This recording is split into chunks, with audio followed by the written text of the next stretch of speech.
In this video, I'm going to show you how to make an app as device admin on Google Pixel phone. First, go to settings, and then type in the search device admin.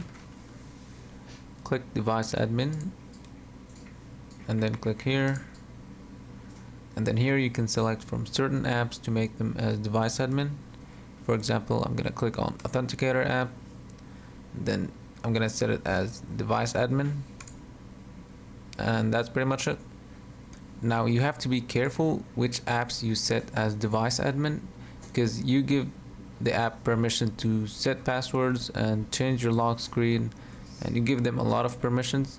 So you have to be really careful and make sure you absolutely trust the apps that you give it, and you only do it if you really need to. And you can remove this app as device admin at any time. Just click deactivate this device admin. That's it for the video. If you find it helpful, please subscribe to the channel. Thanks for watching.